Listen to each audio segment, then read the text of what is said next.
अस्सलाम वालेकुम viewers. Class 10th computer science chapter number 2 हमारा चल रहा है।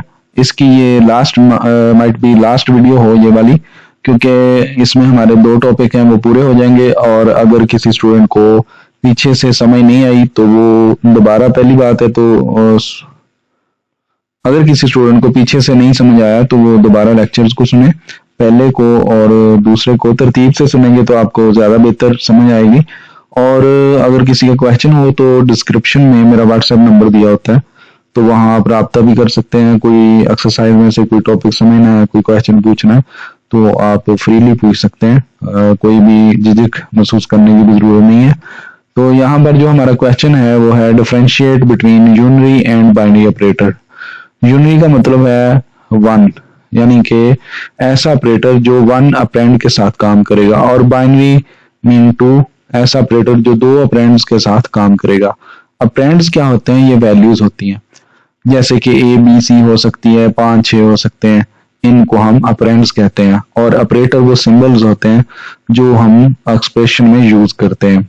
तो आइए शुरू करते हैं आगे कि the operators that work with single operand are called unary operator, whereas the operators that work with two operands are called binary operators.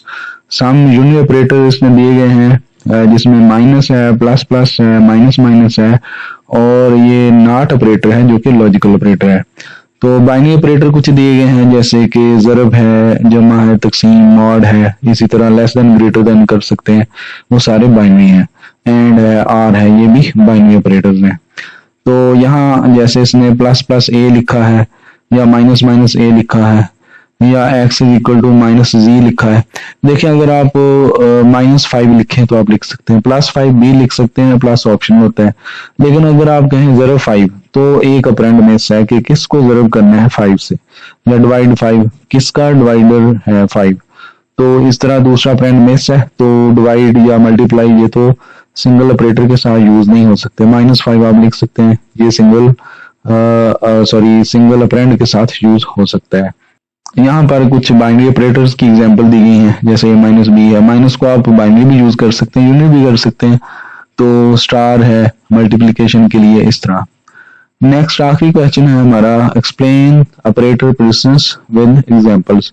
Precedence hierarchy होती है। हायरार्की क्या होती है? जैसे एक महकमा है, उसमें टॉप पर एक मैनेजर है, फिर उसके नीचे कोई सुपरवाइजर्स हैं, लाइनमैन हैं, टेक्नीशियंस हैं, इस तरह करके जो एक क्यू बनती है। जैसे कॉलेज में एक प्रिंसिपल है, उनके नीचे टीचर्स होते हैं, उनके नीचे आगे स्टूडेंट्स होते हैं, तो ये एक हायरार्की होती है। तो हम कंप्यूटर में इसको प्रेसिडेंस ही कहते हैं। The order in which different type of operator in an expression are evaluated is known as operator precedence. It is also known as hierarchy of the operators. Different operators have different precedence level. If an operator if an expression has different type of operators, the operator with higher precedence are evaluated before the operators with lower precedence. If an expression contain the operator with equal precedence level, then the operator written on left side of expression are evaluated than written on right side. तो जैसे आगे है, an expression written in parenthesis जो है वो always evaluated first। तो parenthesis को हम ऑर्डर चेंज करने के लिए भी यूज करते हैं। यहाँ पर इसने नॉट का हायर प्रेसिडेंस दिया है, और उसके बाद ज़रब, तकसीम, मॉड लिया जा सकता है, प्लस माइनस बाद में होता है, फिर ये रिलेशन ऑपरेटर हैं, लॉजिकल हैं, और एंड पर ये हमारा इक्वल साइन है। तो क्योंकि ये जो असाइनमेंट ऑपरेटर है, पहले राइट साइड पर जितनी भी एक्सप्रेशन है उसको हल किया जाता है, उसके बाद असाइनमेंट की जाती है। अच्छा, पीछे एक आया था जिसको कहते हैं इक्वल, अगर ऑपरेटर्स इक्वल प्रेसिडेंस वाले ऑपरेटर आ जाएं तो लेफ्ट वाला हल करना है। लेकिन अगर कुछ ऑपरेटर होते हैं जिसमें plus equal, minus equal, star equal, जिसको कंपाउंड असाइनमेंट ऑपरेटर कहते हैं, वो राइट टू लेफ्ट हल होते हैं, बाकी सारे लेफ्ट टू राइट हल होते हैं। तो इसको एसोसिएटिविटी ऑफ ऑपरेटर्स कहते हैं। तो यहाँ पर एक एग्जांपल दी गई है, 10 स्टार आगे 24, ये पैरेंथेसिस में /5, ये इनर पैरेंथेसिस है। अगर इनर पैरेंथेसिस हो तो इनर वाली पहले हल होंगी। ये जैसे आप 2 + 4 ज़रब 5 कर दें तो 2 4 ज़रब 5 पहले होगा और बाद में जमा होगा। यहाँ पर देखें जो इनर पैरेंथेसिस है उसमें 5 और 2 था, इसको सबसे पहले हल किया गया, ये 3 आ जाएगा। उसके बाद जब ये 3 आ जाएगा तो यहाँ पर 24 डिवाइडेड बाई 3 रह जाएगा, तो उसको 24 को 3 पर जब डिवाइड करेंगे तो 8 आ जाएगा। उसके बाद आप जब ये 8 आ जाएगा तो 8 को पहले 10 से मल्टीप्लाई करेंगे तो ये 80 आ जाएगा। उसके बाद 13 जो है एंड पर प्लस किया जाएगा। यहाँ पर ये इसने हल करके दिखाया गया है, यहाँ पहले 3 आ गया और इसको जब हल किया तो ये 8 आ गया, अब इसको हल किया तो ये 80 आ गया।